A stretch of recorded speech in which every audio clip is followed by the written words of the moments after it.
बिस्मिल्लाहिर्रहमानिर्रहीम। मुहाज़रे का मौजू है जानवरों के ज़बाह के अहकाम। जानवरों के ज़बाह के अहकाम। इसमें बुनियादी जो गुफ्तगू होगी वो 4 बातों पर होगी। पहली बात ये होगी कि शरई ज़बाह और उसके शराइत क्या हैं। इसमें 2 बातें बुनियादी होंगी कि हैवान की रूह निकालने का सही तरीक़ा क्या है, और दूसरी बात होगी ज़बाह के वक्त बिस्मिल्लाह पढ़ने का हुक्म और उसकी तफसील। और तीसरी बात होगी ज़बाह करने वाले मुसलमान या किताबी होने की गुफ्तगू। और बुनियादी जो गुफ्तगू है उसमें से दूसरी जो बात होगी मौजूदा दौर के मज़बा खाने में ज़बाह करने के तरीक़े, जहाँ पर जानवर ज़बाह किए जाते हैं उनके वहाँ ज़बाह किस किस तरीक़े से होता है। तीसरी जो गुफ्तगू होगी ज़बाह करने वाले के बारे में मालूम ना होने की सूरत में जानवर का हुक्म क्या है कि इसका ज़ाबिह मुसलमान है कि गैर मुस्लिम है। चौथा जो मसला होता है वो बैरून ममालिक से, गैर मुस्लिम ममालिक से हासिल किया गया गोश्त का हुक्म क्या होता है। ये 4 बुनियादी गुफ्तगू है इस मुहाज़रे के। और चूँकि वक्त की मुनासबत से आज जो गुफ्तगू रहेगी वो सिर्फ़ शरई ज़बाह और उसके शराइत जो पहला नंबर पे है। शराइत में से भी सिर्फ़ एक गुफ्तगू की जाएगी, हैवान की रूह निकालने का शरई तरीक़ा क्या है, जानवर की रूह निकालने का शरई तरीक़ा क्या है, सिर्फ़ इस पर गुफ्तगू की जाएगी। तो नतीजा ये हुआ आज के मुहाज़रे का जो नुक्ता हमको जो समझना है, यानी 6-7 बातों में से सिर्फ़ एक बात आज ज़िक्र की जाएगी, बाकी दूसरी तफसील अगले मुहाज़रे में ज़िक्र की जाएगी। तो पहली जो गुफ्तगू है शरई ज़बाह और उसके शराइत, इसमें हमको 2-3 बुनियादी बातें समझना है इस मौजू से मुताल्लिक़। पहली बात हमको जो बुनियाद और तमहीद के तौर पे समझना है वो ये है कि अल्लाह ताला ने मुसलमानों के लिए हलाल जानवरों का गोश्त खाना और उन जानवरों के दूसरे अज्जा से फ़ायदा उठाना हलाल किया है। लेकिन हलाल जानवरों के गोश्त से फ़ायदा उठाने की हिल्लत मुतलक नहीं है कि हलाल जानवर का गोश्त जैसे चाहे खा सकते हो, जैसे चाहे काट सकते हो, बल्कि इसमें अल्लाह ने अहकाम के ताबे किया है बंदे को कि कुरान हदीस में जो अहकाम हैं उसी मुताबिक उस जानवर को हलाल किया जाए, ज़िबाह किया जाए। यानी यूँ समझ लीजिए जैसे इंसान के अंदर अल्लाह ने रूह रखी है वैसे जानवर के अंदर भी अल्लाह ने रूह रखी है। तो अब एक रूह जी रूह को दूसरे जी रूह को काट कर या ज़िबाह करके उससे फ़ायदा उठाने की इजाज़त दी जा रही है। तो इसमें आज़ादी अगर रखी जाएगी तो इंसान जिस जानवर को खाने का मन करेगा उसको खाएगा, जैसे खाने का मन करेगा वैसे खाएगा। इसलिए ज़िबाह के अहकाम को में अल्लाह ताला ने बंदे को अपने शरीयत के ताबे रखा है, आज़ाद नहीं रखा है। चूँकि कोई नाजुक मसला नहीं है, यानी जैसे टमाटर है, भिंडी है, सब्ज़ी है, फली है, इसे आदमी काट के खा रहा है, वैसा किसी मुर्गी और बकरे को काट के खाने की तरह नहीं है। चूँकि इसमें रूह है, इसमें भी रूह है, और दर्द और तकलीफ़ का एहसास जिस तरह इंसान को होता है वैसे जानवर को भी होता है।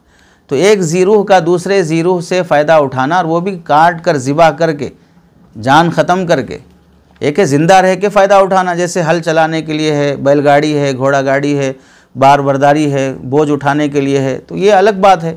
लेकिन उसका वजूद ही ख़त्म करके उससे फ़ायदा उठाना, इसमें तो जाहिर सी बात है इसमें गाइडलाइंस देना पड़ेगा, उसके बगैर वो कैसे खाएगा किसको मालूम।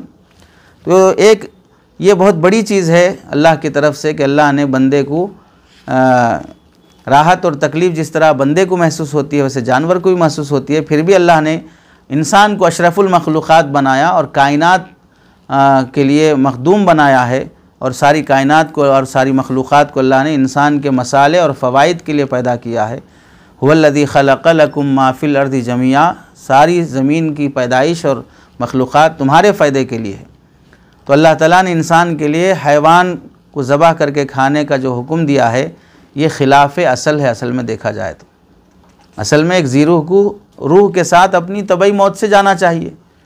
महज अपने फ़ज़ल से अल्लाह ने एक ज़ीरूह को दूसरी ज़ीरूह के लिए क्या किया है, हलाल किया है। यह बुनियादी बात है जो तमहीद में हमको समझना है। दूसरी जो बात है, इस हिल्लत को अल्लाह ताला ने बाज़ अहकाम के बारे में ताबुदी अहकाम के ताबे रख दिया है। ताबुदी अहकाम का मतलब यह है कि इंसान का उन अहकाम पर अमल करना दर हकीकत इस बात का ऐलान है, एतराफ़ है कि हैवान की हिल्लत उसके लिए अल्लाह ताला की तरफ से एक अजीम नेमत है और उसका फ़ज़ल है। इंसान अपने जैसे जानदार से फ़ायदा उठाना और उसे खाने की लज्जत हासिल करना उस वक्त तक मुस्तहिक़ नहीं हो सकता जब तक कि अल्लाह ताला के उस फ़ज़ल का एतराफ़ ना करे। एक ज़ीरूह को तुम्हारे लिए ज़िबा कर देने तक की इजाज़त दी है, पहले तुम उस अल्लाह के फ़ज़ल का एतराफ़ करो, उस अल्लाह के फ़ज़ल का शुक्र अदा करो, उसके अहकाम की इताअत और ताबेदारी करो। ये कब होगा? पहले उसका नाम लो ज़िबा करते वक्त, ऐसे ही नहीं होगा। और फिर शरई तरीक़े से जैसे ज़िबा करने का हुक्म दिया गया वैसे करो। ये जो अल्लाह का नाम लेना, ज़िबा के शरई अहकाम की इताअत करना, ये वही चीज़ है जिसमें अमर ताबुदी का बंदा ताबे हो रहा है। जब हलाल है, मुर्गी हलाल है, बकरी हलाल है, तो जैसे भिंडी काटने का कोई शरई तरीक़ा है, अंडा फोड़ने का कोई शरई तरीक़ा है नहीं है, वैसे ही बकरी को, मुर्गी को आदमी काटना, तोड़ना, फोड़ना शुरू करे। जानवर को ऐसा भी तो हो सकता है कि भाई पत्थर से कुचल के मार दे फिर उसका गोश्त खाए। ऐसा भी तो हो सकता है करंट लगा के मार दे उसके बाद खाए। ऐसा भी हो सकता है लकड़ियों से, जैसे आजकल मॉब लिंचिंग से बाज़ दरिंदे इंसानों को मारते हैं, वैसे जानवर को मार दिया जाए फिर उसके बाद उसका गोश्त खाया जाए।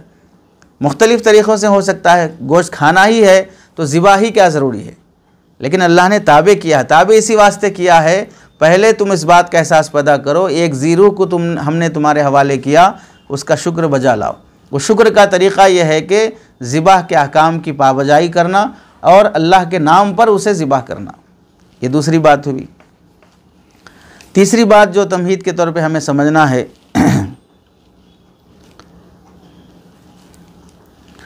कि हैवान ज़िबा करने के सिलसिले में अल्लाह ताला ने इंसान को ज़रूरत और मसलहत के मुताबिक आसानी के लिए जिस तरह चाहे अंजाम दे और किसी हुक्म का उसे पाबंद न रखे, तो उस सिलसिले में अमर ताबुदी नहीं पाया जाएगा। मतलब यह है कि अगर इंसान को आज़ाद छोड़ दिया जाए कि जिस जानवर को जैसे तुम काट के खाना चाहो खा सकते हो, जैसे कि सब्ज़ी है, फ्रूट्स है, ड्राई फ्रूट्स है, तो उस सूरत में ज़िबाह का दूसरे कौमों के जानवरों को ज़िबाह करके या किसी भी तरीक़े से खाने की इम्तियाज़ियत बाकी नहीं रहेगी। मिसाल के तौर पर बहुत से लोग खिंजीर भी खाते हैं। अब जो खिंजीर खाते हैं वो बिस्मिल्लाह पढ़ के, पानी डाल के, जानवर को क़िबला रू लिटा के, फिर उसके बाद 4 रगों में से 3 रगें अक्सर कट जाएं, इसका लिहाज करके खिंजीर काटते हैं। तो खाते तो वो लोग भी हैं। चाइना के लोग छिपकली खाते हैं, सांप खाते हैं, मगरमच्छ खाते हैं, बिल्ली खाते हैं, कुत्ता खाते हैं। शायद कोई जानवर पैदा नहीं हुआ जिसे नहीं खाया गया होगा। बहुत से लोग तो इंसानों को भी खा जाते हैं। बीवियां दिमाग खाती हैं, शागिर्द असातिज़ा को खाते हैं। तो बहुत से लोग जो खा रहे हैं जानवरों को, ज़ीरो को, और इंसान भी ज़ीरो को खा रहा है, लेकिन दोनों में इम्तियाज़ और फ़र्क क्या है? वो फ़र्क बाकी नहीं रहेगा अगर अल्लाह ताला जानवर को काटने के अहकाम नहीं देंगे। तो फिर दूसरी कौमों और मुसलमान कौम में फ़र्क ख़त्म हो जाएगा। उस फ़र्क को अल्लाह ताला ने, अल्लाह के नबी अलैहिस्सलाम ने फरमाया, मन सल्ला सलातना, हमारे जैसी नमाज़ पढ़े। नमाज तो यहूदी और ईसाई भी पढ़ते हैं, फ़र्क किया नमाज से दूसरी कौमों को। वस्तक़बल क़िबलतना, हमारे जैसा क़िबला रू हो। दूसरे लोग कोई करबला की तरफ रुख करके नमाज़ पढ़ रहा है, कोई बैतुल मक़दिस की तरफ रुख करके नमाज़ पढ़ रहा है, तो क़िबला भी बदल दिया, तो इम्तियाज़ियत पैदा फरमा दी। व अकला ज़बीहतना, और हमारे ज़बीहा को खाया। हमारा ज़बीहा तो दूसरे के ज़बीहा से मुमताज़ के अपने ज़बीहा को, फ़ज़ालिकल मुस्लिम, तो मुसलमान वो कहलाएगा। और एक हदीस में तो कितना साफ़ फरमाया आप अलैहिस्सलाम ने कि उमिरतु अन उक़ातिल अन्नास हत्ता यक़ूलू ला इलाहा इल्लल्लाह फ़इज़ा क़ालूहा, जब वो ला इलाहा इल्लल्लाह कहेंगे, वसल्लू सलातना वस्तक़बलू क़िबलतना वज़बहू ज़बीहतना, वज़बहू ज़बीहतना, हम जैसे ज़िबाह करते हैं वैसे ज़िबाह करें। फ़क़द हुर्रिमत अलैना दिमाउहुम व अमवालुहुम इल्ला बिहक़्क़िहा, तो फिर अल्लाह ताला ने उनके जान को भी, उनके माल को भी मुहतरम बना दिया है हम पर। तो अब यहाँ पर आप अलैहिस्सलाम ने नमाज क़िबले के बराबर शुमार किया है ज़बीहा के तरीक़े को भी। जैसे नमाज शायर इस्लाम में से है, क़िबला रू होना शायर इस्लाम में से है, वैसे ज़बह का तरीक़ा भी मुसलमानों का दूसरे कौमों से मुमताज़ होना ये भी शायर इस्लाम में से है। तो ज़बह को नमाज के बराबर करार देना ये कोई मामूली चीज़ नहीं है। तो इससे मालूम हुआ कि ज़बह का जो मसला है वो अलामात और शायर में से है। अगर कहीं पर ये पाबंदी आए कि आप लोग गोश्त खाएंगे लेकिन शरई ज़बह कर तरीक़े से ज़बह करके नहीं खाएंगे, ऐसे ही मुर्दार का गोश्त खाएं या करंट दे के मार के खाएं, लकड़ियों से मार के खाएं, किसी और तरीक़े से खाएं, तो मुसलमान इस चीज़ को अग्री और कबूल नहीं करेगा, चूँकि हमारे शायर पर हमला है। ये तो इससे पता चला कि किसी भी आदमी के इस्लाम मज़हब में होने के जो इम्तियाज़ात और शायर होते हैं, तो उसमें से एक चीज़ ये भी है कि ज़बह का तरीक़ा भी इस्लामी लिहाज से हो।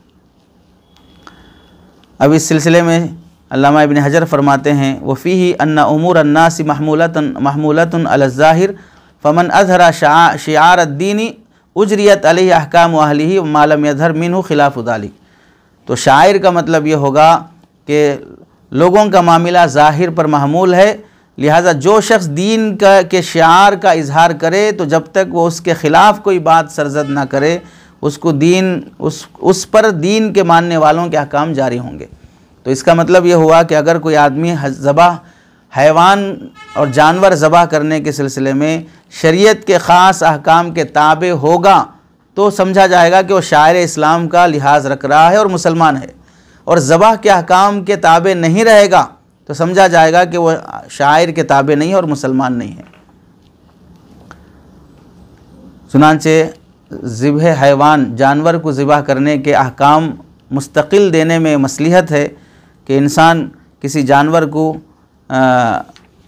खाने के सिलसिले में इस बात का भी लिहाज करेगा कि उसे कैसे उसकी रूह निकाली जाए, शरीयत ने जैसे बताया उस तरीक़े से, और इसका भी लिहाज करेगा कि जिस काटने का आला क्या होना चाहिए, इसका भी लिहाज करेगा कि काटने वाला कौन होना चाहिए, वरना फिर आग की पूजा करने वाला, बुतों की पूजा करने वाला, या देहरिए का, या सिर्फ हिंदू का, किसी का भी ज़िबा खा सकता है इंसान। तो ये पाबंदी शरीयत ने दी है।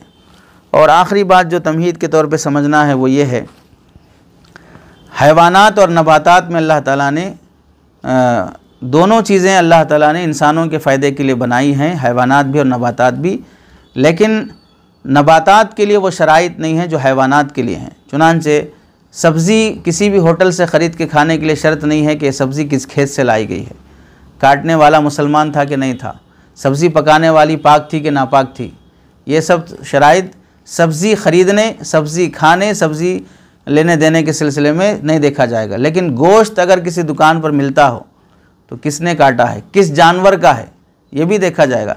कि कौन सी सब्ज़ी है, इसका नाम क्या है, ये हरी है कि पीली है, ये हरी है कि नहीं वो गेरवे कलर की है और वो भगवा कलर की है, हरे कलर की है तो मुसलमानों की है, भगवा कलर की है तो बीजेपी की है, ऐसा सब्ज़ियों में फ़र्क नहीं किया जाएगा। सारी सब्ज़ियां जो अल्लाह ने खाने के लिए रखी हैं वो सब हलाल हैं, उसमें बेचने वाला काटने वाला कोई फ़र्क नहीं है। जबकि गोश्त ख़रीदने के सिलसिले में देखा जाएगा पहले जानवर कौन सा है, हलाल है कि हराम है, फिर काटा किसने है, शरई तरीक़े से काटा कि नहीं है, ये सब चीज़ें देखा जाएगा। तो इससे मालूम हुआ हैवानी ग़िज़ाओं को अल्लाह ताला ने नबाताती ग़िज़ाओं पर ख़ुसूसियत दी है और उसके लिए मुस्तकिल अहकामात रखे हैं। चुनांचे यही वजह है जितने फ़ुक़हा और मुसन्निफ़ीन फ़िक़ह की किताबें लिखे हों, हदीस की किताबें लिखे हों, हर फ़क़ीह ने, हर मुहद्दिस ने अपनी किताब में मुस्तकिल तौर पर किताब उस-सैद वज़्ज़बाइह ये मुस्तकिल तौर पर ज़िक्र किया, शिकार के अहकाम, ज़बह के अहकाम, और कहीं किसी मुसन्निफ़ ने सब्ज़ी के अहकाम, फ्रूट्स के अहकाम, ड्राई फ्रूट्स के अहकाम, चावल और गेहूँ के अहकाम, ये ऐसे तफसील ज़िक्र नहीं की है। वजह यही है, बताना मकसूद यही है कि हैवानाती ग़िज़ाओं का हुक्म नबाताती ग़िज़ाओं के हुक्म से मुख्तलिफ़ और मुमताज़ है। अब इसमें जो बुनियादी नुकात हैं उसका तो तज़किरा आया। पहला जो मौज़ू है जो आज का जिस पर गुफ्तगू होगी वो है शरई ज़बह और उसके शराइत। और ये चीज़ें बहुत इल्मी होती हैं, समझने के काबिल होती हैं, आदमी फारिग भी हो जाते हैं, मुफ्ती भी बन जाते हैं, लेकिन इल्मी नुकात से वाकिफ़ नहीं होते। ज़बा मतलब सिर्फ ज़बा है, बस काफ़ी है। हलाल जानवर खाना दुरुस्त है बस, तो हलाल जानवर काटा कैसे गया है, कितनी रगें कटना है, काटने का आला क्या होना है, किसने काटा है, ये सारी तफसीलात और काटने की ज़िबाह की हिकमत क्या है शरीयत में रखी गई है। तो ज़िबाह के लिए शरीयत में तज़किया का लफ्ज़ इस्तेमाल होता है, इल्ला मा ज़क्कैतुम, तो वहाँ अल्लाह ने ज़क्कैतुम तज़किया का लफ्ज़ इस्तेमाल किया है। तो तज़किया ज़कातुन के माने आते हैं लुग़वी एतबार से पूरा करने के, ज़कातुन के माने हैं पूरा करना। और क़ुरबानी को, जानवर ज़िबा करने को ज़कात इसी वास्ते कहते हैं कि शरई तरीक़े से ज़िबा करने के बाद जानवर मुकम्मल तरीक़े से हलाल हो जाता है। तो पूरा करना, मुकम्मल करना का माना ज़िबा में पाया जाता है कि शरई तौर पे अगर उसे ज़िबा किया जाए तो उसे मुकम्मल तौर पर फ़ायदा उठाना हलाल हो जाता है। ज़कातुन से ही आता है ज़का, ज़का के माने आते हैं इंसान की उम्र इस मरहले पे पहुंच जाना कि अब वो समझदार हो गया, अक्लमंद हो गया। अल्लामा कुर्तुबी रहमतुल्लाह अलैह फरमाते हैं इल्ला मा ज़क्कैतुम की तफसीर में ऐ अदरकतुम ज़कातहु अला तमाम, यानी मुकम्मल तरीक़े से तुमने उसको पाक कर दिया है।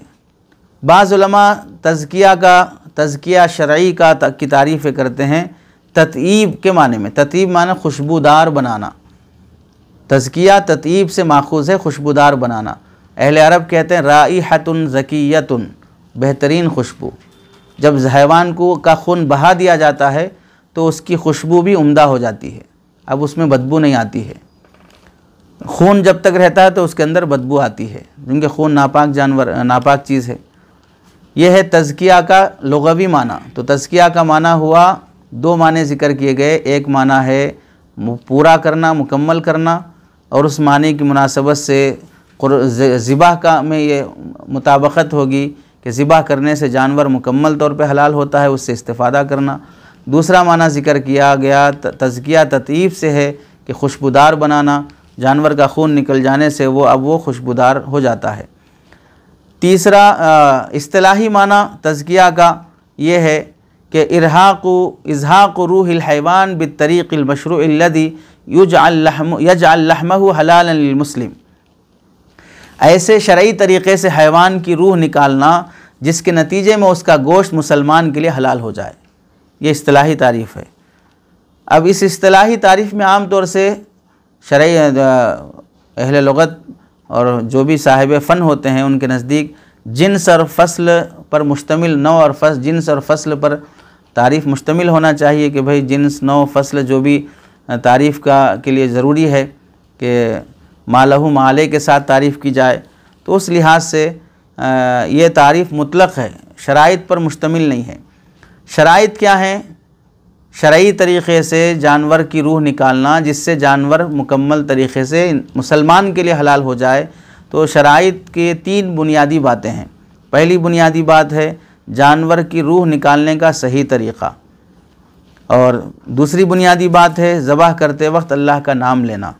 तीसरी इसमें बुनियादी बात है ज़बाह करने वाले के अंदर ज़बाह की अहलियत होना, यानी वो ज़बाह करने वाला मुसलमान है या किताबी है, वो मौजू है। तो रही बात, इसमें से पहली चीज़ है रूह निकालने का सही तरीक़ा। जानवर की रूह निकालने का सही तरीक़ा वही है जो शरीयत मुतहरा ने बताया, ज़कात शरई जिसको कहते हैं, और ये तरीक़ा हैवान के बदलने से बदल जाता है। ज़िबाह का तरीक़ा जानवर के बदलने से बदल जाता है। चुनांचे पहला तरीक़ा है किसी भी हलाल जानवर को ज़बाह करने का, उसकी रूह निकालने का।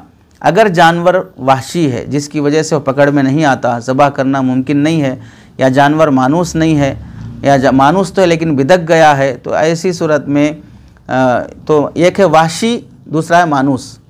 वहशी जानवर को काबू में नहीं आ सकता, जंगली जानवर काबू में नहीं आ सकता, और ऐसे ही जानवर मानूस तो है लेकिन बिदका हुआ है तो भी वो भाग रहा है और इंसान उसे पकड़ नहीं सक रहा है। तो इन सूरतों में यह है कि कोई तेज़ धारीदार चीज़ जो ज़ख्मी करने वाला आले जारिहा होता है उसको ज़ख्मी करके उसका खून बहा दिया जाए, यहाँ तक कि खून बहने की वजह से वो जानवर मर जाए। तो ऐसे जानवर के हलाल होने को नहर कहते हैं और इसी को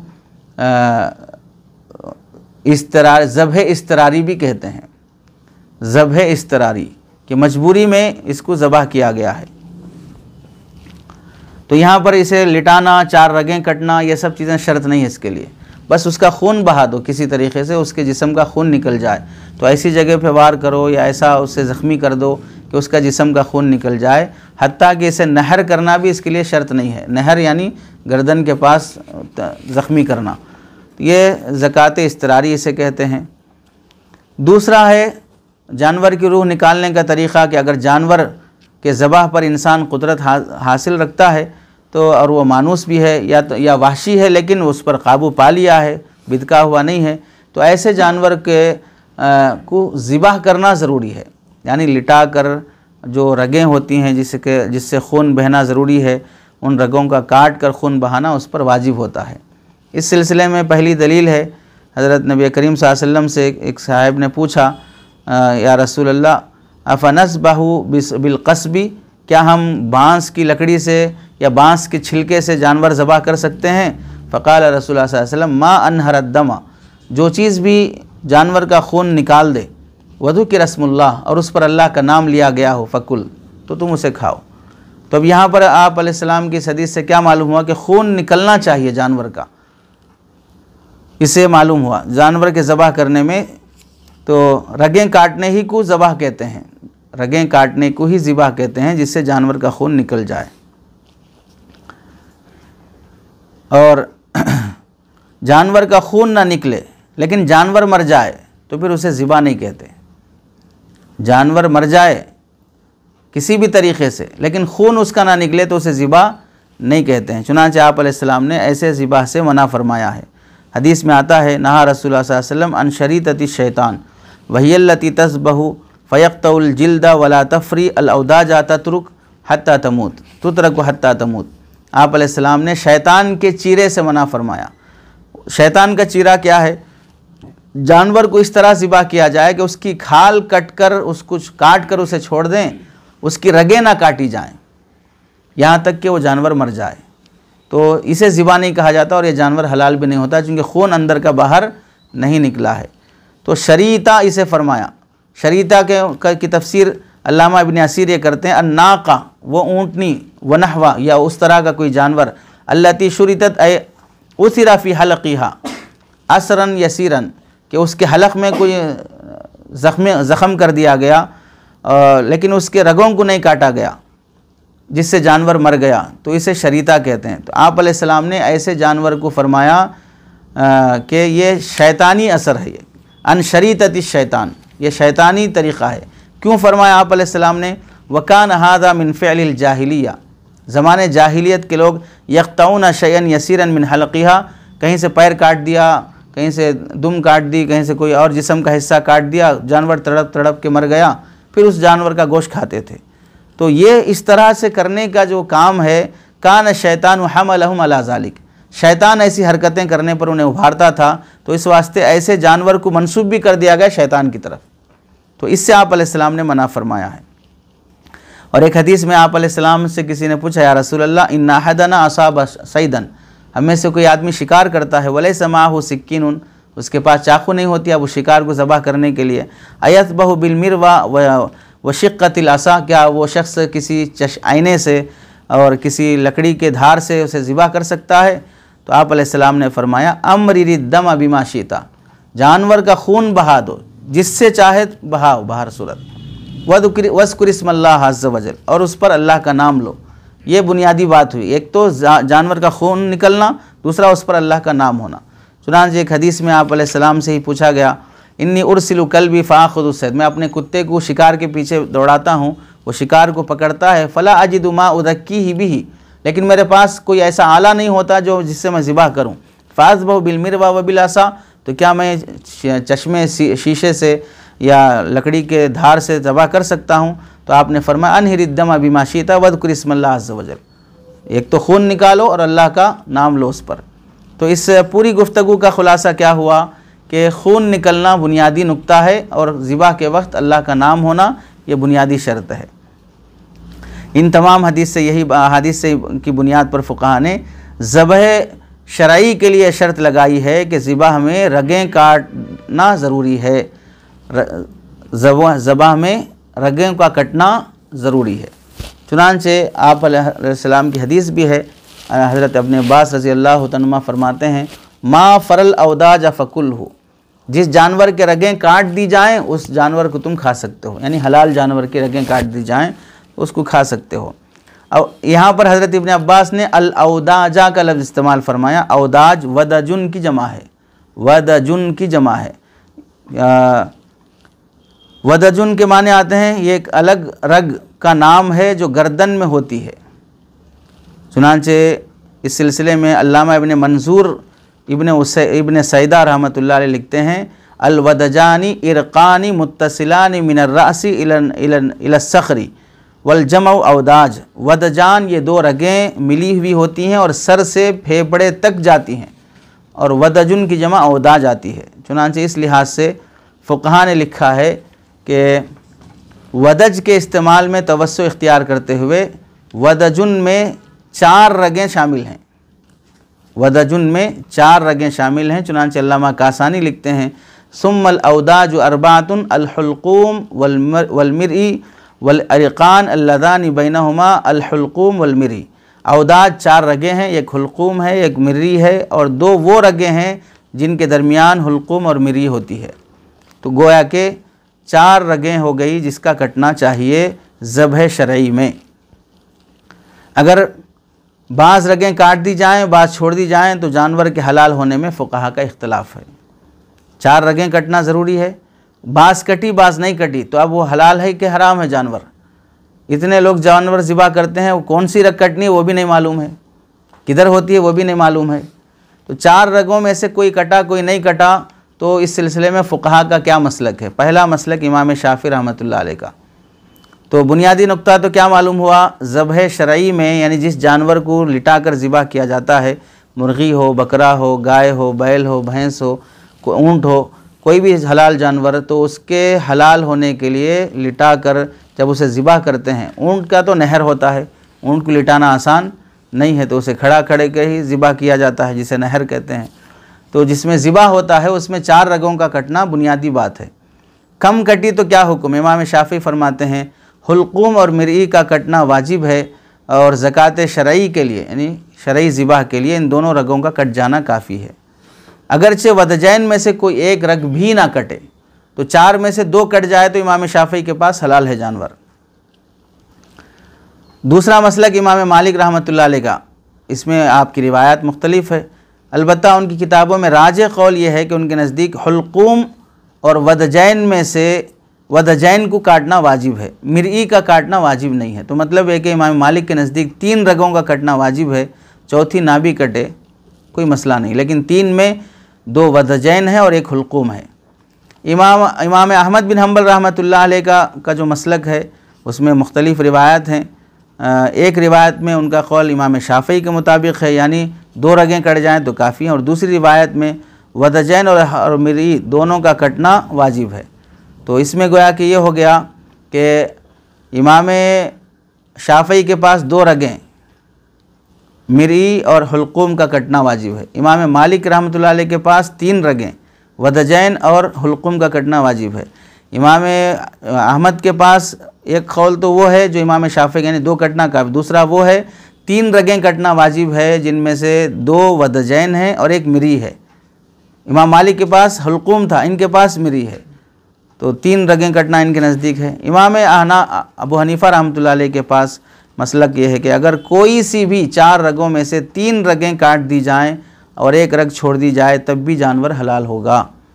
अलबत्ता इमाम अबू यूसुफ फरमाते हैं जब तक हुल्कूम और मिरई और वदजैन में से कोई 1 रग ना काट दी जाए उस वक्त तक जानवर हलाल ना होगा।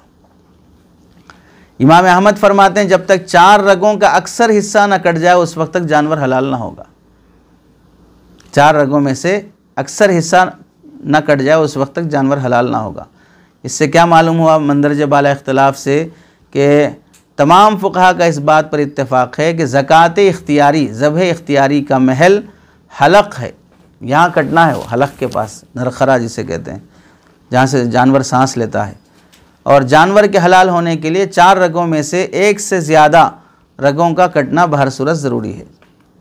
4 रगों में से 2 या 2 से ज़्यादा कटना बहर सूरत ज़रूरी है। जिन फ़ुक़हा ने शर्त लगाई कि वदजैन में से कम से कम 1 कटना ज़रूरी है, उनका कौल राजे है, इसलिए कि कामिल तौर पर खून का बहाव तभी मुतहक़्क़क़ होगा जब खून की रग कटेगी, और खून की रग ये वदजैन में से होती है। इस लिहाज से नतीजा क्या हुआ कि खून बहना ज़िबाह में बहर सूरत ज़रूरी है। खून बहने के लिए 4 रगें होती हैं, 4 रगों में से 3 कटना बहर सूरत ज़रूरी है, या चारों का अक्सर हिस्सा कट जाना बहर सूरत ज़रूरी है। और आप अलैहिस्सलाम ने अक्सर मौक़ों पर ये जो अहनाफ फरमाते हैं कि भाई 4 रगों में से 3 रगों का कट जाए तो भी ठीक है, या चारों का अक्सर कट जाए तो भी ठीक है, 4 मुकम्मल कटना ज़रूरी नहीं है, ये जो कहते हैं उसकी वजह क्या है? बहुत इल्मी और नुक्ते की बात है इसमें। उसकी वजह क्या है? आप अलैहिस्सलाम ने मुख्तलिफ़ हदीसों में जो लफ्ज़ इस्तेमाल फरमाया है, मा अनहरद दमा, जो चीज़ अनहरा खून को निकाल दे, तो अनहरा का लफ्ज़ इस्तेमाल फरमाया। अनहरा इन्हार से है। इन्हार के असल माने आते हैं उसात और गुंजाइश। इन्हार के असल माने आते हैं उसात और गुंजाइश। इस लिहाज से देखो, नहर को नहर भी इसी वास्ते कहते हैं, उसमें ज़्यादा पानी समाने की गुंजाइश होती है, इस वास्ते नहर को नहर कहते हैं। दिन को नहार कहते हैं, उसकी वजह यह होती है रात के मुकाबले में दिन के टाइम में बरकत और वसअत ज़्यादा होती है, इसी वास्ते सब काम दिन में ही होते हैं, रात में तो सिर्फ गफलत होती है, सोते रहते हैं। तो नहर का लफ्ज़ जो आपने इस्तेमाल फरमाया उसमें उसात और गुंजाइश है। इस उसात और गुंजाइश वाले माने को लेते हुए इमाम अबू हनीफा फरमाते हैं 4 रगों का कटना ज़रूरी नहीं है, गुंजाइश है, 3 भी कट सकते हैं। अरे समझे, क्योंकि लफ्ज़ नहर में क्या है? माने के अंदर गुंजाइश है, उसात है, तो इस लिहाज से 4 की पाबंदी ज़रूरी नहीं है, उसमें से 3 भी कट जाए ठीक है, या 4 का अक्सर हिस्सा कट जाए ठीक है। चूँकि 3 भी कट जाते हैं तो शरीयत का उसूल है लिल अक्सरी हुक्मुल कुल। इस लिहाज से तो फ़ुक़हा के दरमियान ज़बाह के कैफियत के बारे में अगरचे के इख्तिलाफ़ है, लेकिन इसमें इख्तिलाफ़ नहीं है कि बाज़ रगों का कट जाना बहर सूरत ज़कात शरई के लिए काफ़ी है। ये पहली बात हो गई ज़िबाह के सिलसिले में। क्या थी पहली बात ज़िबाह के सिलसिले में? शरई ज़िबाह के शराइत में यही बात आई कि खून निकलना शर्त है, और खून निकलने की 4 रगें होती हैं, 4 रगों में से कितनी कटना है कितनी नहीं कटना है, ये तफसील पूरी आई है ज़बाह शरई के सिलसिले में। दूसरा है, अब इस खून निकालने के लिए जो आला इस्तेमाल किया जाएगा, किस आले से ये खून निकाला जाएगा जानवर का, इस बारे में फ़ुक़हा का इत्तेफ़ाक़ है। ज़कात शरई के लिए आले ज़िबाह धारदार होना चाहिए, यानी वो आला अपनी धार की वजह से जानवर को काटे और फाड़ दे, अपने बोझ और वज़न की वजह से जानवर को ना फाड़े। भारी होने की वजह से वो इतना भारी था कि जानवर के गले पे पड़ा तो दब के मर गया, उससे नहीं होगा। तो इतना तेज़ था कि कटने की वजह से मर गया। छुरी हो, चाकू हो, कोई भी ऐसी चीज़ हो, हर उस चीज़ से ज़बाह करना जायज़ है जो धारदार हो, लोहे की बनी हो, पत्थर की बनी हो, लकड़ी की बनी हो, प्लास्टिक की बनी हो, कोई भी चीज़ हो, बहर सूरत धारदार होना चाहिए। वजह क्या है? हदीस है अल्लाह के नबी अलैहिस्सलाम की। आपने से पूछा, या रसूलल्लाह इन्ना मुलाक़ू अल अदु व गदन वलैसा माना मिरन, कल हम दुश्मन से मिलने वाले हैं तो और हमारे पास कोई चाकू भी नहीं है। अफनस्बहु बिल क़स्बी, तो क्या हम बाँस के से ज़िबा कर सकते हैं जानवर को? तो आपने फरमाया मा अनहरद दमा, जो चीज़ भी खून निकाल दे, वज़ुकिर अस्मल्लाह अलैहि, और उस पर अल्लाह का नाम लिया गया, फ़कुलूहु लैसा सिन्न वज़्ज़फ़रा, लेकिन वो खून निकालने वाली चीज़ दांत नहीं होना चाहिए और नाखून नहीं होना चाहिए। खून निकालने वाली चीज़ यानी नाखून से काट के अगर कोई ज़िबा कर रहा है, यानी आजकल तो हमारे और आपके नाखून तो छोटे हैं, इससे तो काटा नहीं जा सकता। आजकल जो फैशन के तौर पे लड़कियां जो बड़े बड़े नाखून रखते हैं, तो जाहिर सी बात है उससे दिल छल्ली हो जाता है तो जानवर क्यों ज़िबा नहीं होगा? बास तो इसी वास्ते बड़े बड़े नाखून रखते होंगे कि मौके के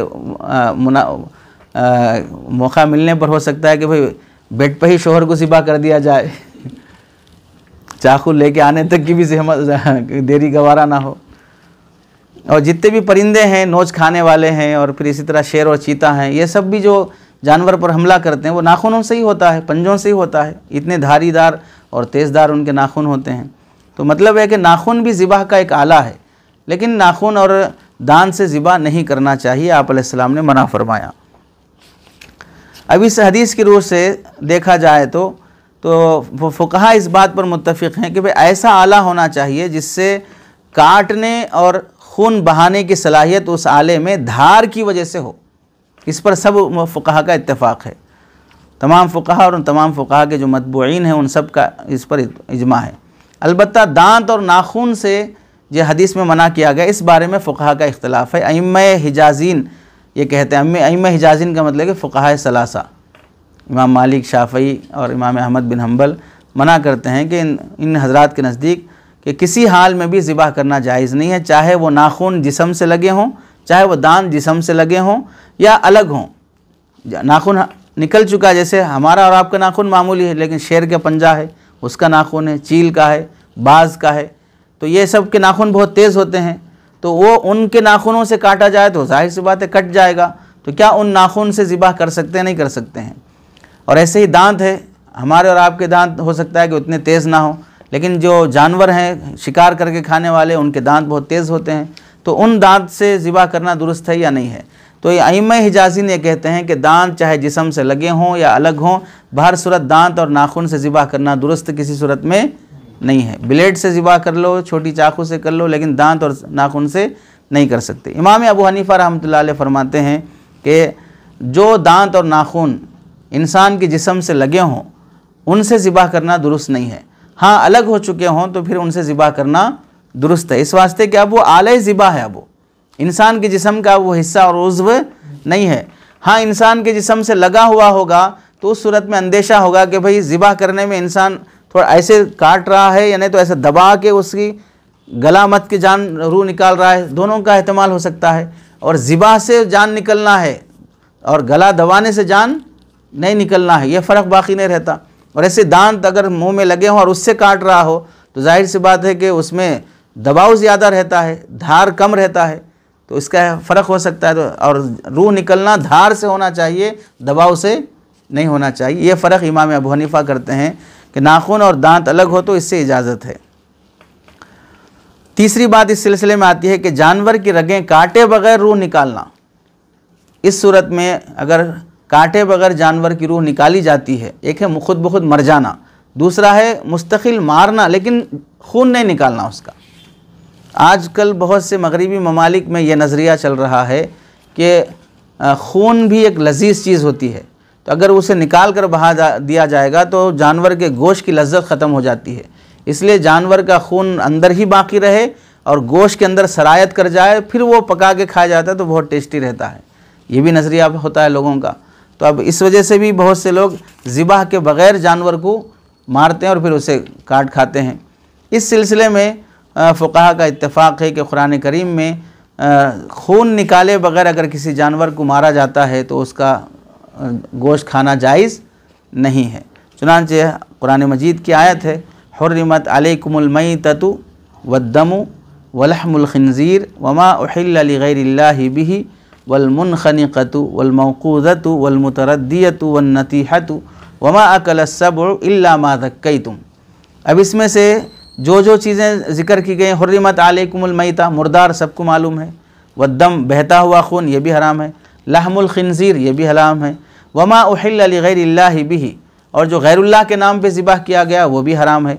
अब जो समझना है वो आगे की चीज़ें, मुनख़निक़ा वल्मुनख़निक़तु, मुनख़निक़ा क्या है?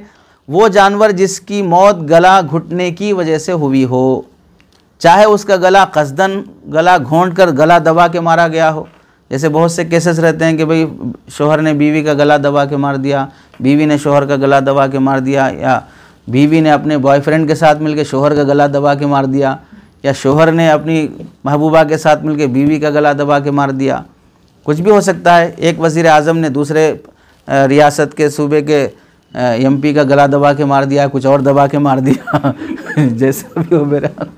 तो मुनखनिका कहते हैं कसदन गला घोंट कर मारने को, और ये कसदन हो या इत्तेफाकन हो, बाहर सूरत मुनखनिका। इत्तेफाकन का मतलब कभी ऐसा होता है कि किसी जानवर के गले में रस्सी फंस गई और वो टाइट हो गई, वो उसकी वजह से वो खुद ब खुद मर गया, किसी ने कसदन दबा के नहीं मारा। कभी ऐसा होता है कि किसी जानवर पर कोई दूसरा जानवर बैठ गया जिसकी वजह से वो उठ नहीं पाया, वो इंतकाल, मर गया।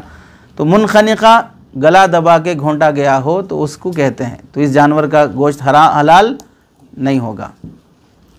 दूसरा वल मौकूदतु, मौकूज़ा किसे कहते हैं? वो जानवर जिसको गैर धारीदार भारी चीज़ से मारा गया हो, तो उसे हम जिक्र करें। धार होना ज़रूरी है, भारी होना ज़रूरी नहीं है। तो अगर धारीदार नहीं है, भारी चीज़ है, उससे अगर कोई जानवर मारा जाए तो वो जानवर हलाल नहीं होगा। चुनांचे हज़रत इब्न अब्बास रज़ी अल्लाह तआला अन्हु तफसीर में फरमाते हैं, मौकूदा वो जानवर है जिसको लकड़ी से मारा जाता था ज़माने जाहिलियत में, जिसके नतीजे में उसकी मौत हो जाती थी। जाहिलियत के लोग जानवर को लकड़ियों से मार कर मुर्दार कर देते थे, फिर उसका गोश्त काट के खाते थे। यह है मौकूज़ा। उसके बाद है वल मुतरद्दियतु, मुतरद्दियतु के माने होंगे वो जानवर जिसको जो किसी ऊंची जगह से गिराकर मार दिया गया या गिरने से वो हलाक हो गया हो, ऐसे जानवर का गोश्त भी खाना हलाल नहीं होगा। चुनांचे हज़रत इब्न अब्बास रज़ी अल्लाह तआला फरमाते हैं, मुतरद्दिया वो जानवर है जो पहाड़ से गिर के मर जाए। हज़रत क़तादा फरमाते हैं वो जानवर है जो कुएं में गिर के मर जाए। इमाम सुद्दी रहमतुल्लाह अलैह फरमाते हैं वो जानवर है जो पहाड़ से गिर के मरे या कुएं में गिर के मरे, बाहर सूरत उस जानवर का गोश्त हलाल नहीं होगा। रूह तो इसमें भी निकली है लेकिन खून नहीं निकला है। तो यहाँ बुनियादी फ़र्क समझ रहे, ज़िबाह के लिए रूह निकलना भी शर्त है और खून निकलना भी शर्त है। रूह निकली लेकिन खून नहीं निकला तो फिर उस सूरत में नहीं समझे, जानवर हलाल नहीं होगा। और आगे है वन नतीहतु, नतीहा वो जानवर है जो दूसरे जानवर के सींग मारने की वजह से मर जाए। तो यहाँ ऐसा जानवर हराम है, अगरचे के सींग एक दूसरे को मार लेने से, सींग लगने की वजह से ज़ख्मी हुआ और उसका खून बह भी गया, तो खून तो निकल गया, अरे समझ रहे, और जान भी निकल गई, फिर भी ये जानवर हलाल नहीं है। अरे खून भी निकला, रूह भी निकली, फिर भी ये जानवर हलाल नहीं है। वजह यही है कि इसे कसदन अल्लाह का नाम नहीं लिया गया ज़िबाह के मौके पर, समझ गए, अल्लाह का नाम नहीं लिया गया ज़िबाह के मौके पर। एक जानवर दूसरे जानवर को सींग मारते हुए लड़ा और उस जानवर की सींग जो है इधर गले में फंस गई जिससे खून निकलना शुरू हो गया, तो खून भी निकला, रूह भी निकली, लेकिन अल्लाह का नाम नहीं लिया गया। और आगे वमा अकल सबअ, यानी वो जानवर जिस पर शेर, चीते, भेड़िया, कुत्ते ने हमला किया, उसका कुछ हिस्सा खा के छोड़ दिया, अब वो बचा हुआ गोश्त दूसरे लोग खा रहे हैं, ये खाना हलाल नहीं है। और ज़माने जाहिलियत में लोग ऐसा करते थे कि दरिंदे किसी बकरी को, किसी ऊँट को शिकार करके खा के छोड़ देते, तो ये जो शहर के दरिंदे होते जाके उस बचा हुआ गोश्त जो जंगल के दरिंदे ने खा के छोड़ा उसे ला के खाते थे। अल्लाह ताला ने इसको हराम करार दिया है। आगे फरमा इल्ला मा ज़क्कैतुम, मगर ये कि तुम ज़िबाह करो। यानी इन तमाम सूरतों में जैसे किसी जानवर ने जानवर को मारा और वो उसके खून निकलना शुरू हुआ, आपने फ़ौरन भाग के ज़िबाह करके खून निकाला। मुतरद्दिया जो पहाड़ से गिरा अभी तड़प रहा है, जाके फ़ौरन भागे और ज़िबाह कर दिए। ऐसे ही वल मौकूज़ा जैसे मुनखनिका है, गला घोट के मारे, अभी तड़प रहा है, जाके ज़िबाह कर दिए। मौकूज़ा है, धारीदार के बजाय भारी चीज़ गिरी जिससे वो तड़प रहा है, आप फ़ौरन जाके ज़िबाह कर दिए। इन तमाम मज़कूरा जानवरों में अगर ज़िबाह का अमल पाया जाता है तो फिर उस सूरत में वो जानवर क्या हो जाता है, हलाल हो जाता है। इल्ला मा ज़क्कैतुम, तो यानी मज़कूरा पाँचों जो सूरतें आई हैं उसमें तज़किया पाए जाने की सूरत में, ज़िबाह पाए जाने की सूरत में ये जानवर हलाल हो जाएगा। तो नतीजा क्या हुआ, खुलासा कलाम के जानवर सिर्फ़ उस वक्त हलाल माना जाता है जब ज़कात शरई के ज़रिए से उसकी रूह निकाली गई हो। तो किसी जानवर का गला घोट देने से, जानवर को वज़नी चीज़ से के ज़रिए से कूट देने से, या किसी जानवर का खून दूसरे जानवर ने बहा दिया हो, या दूसरे जानवर ने सींग मार दिया हो, या किसी जानवर को दरिंदे ने शिकार कर लिया हो, या जानवर ज़िबाह करने की जगह से खून बह जाता भी हो उसकी वजह से, उसके बावजूद भी कुरान करीम ने सराहतन इसको हराम करार दिया है। महज ज़िबाह की जगह से खून बह जाना काफ़ी नहीं है जानवर के हलाल होने के लिए, बल्कि शरई तरीक़े से उसका खून बहाना शर्त है, और खून बहाने के लिए बहाने वाला इंसान चाहिए। जानवर दूसरे जानवर का खून बहा दिया तो भी जानवर हलाल नहीं होगा। इंसान खाना है तो इंसान को खुद क्या करना पड़ेगा, खून बहाना पड़ेगा। तो अब उसके लिए बात आती है कि ज़ाबिह के शराइत क्या होते हैं। तो ये गुफ्तगू इंशाअल्लाह अलग मौजू पर की जाएगी, जिसमें मुस्तकिल एक बात ये रहेगी कि ज़िबाह के मौके पर बिस्मिल्लाह का हुक्म क्या है और तमाम मसालिक की रोशनी में क्या तफसील है। दूसरा, ज़ाबिह के लिए क्या शराइत हैं। अल्लाह हमें सही समझ नसीब फरमाए।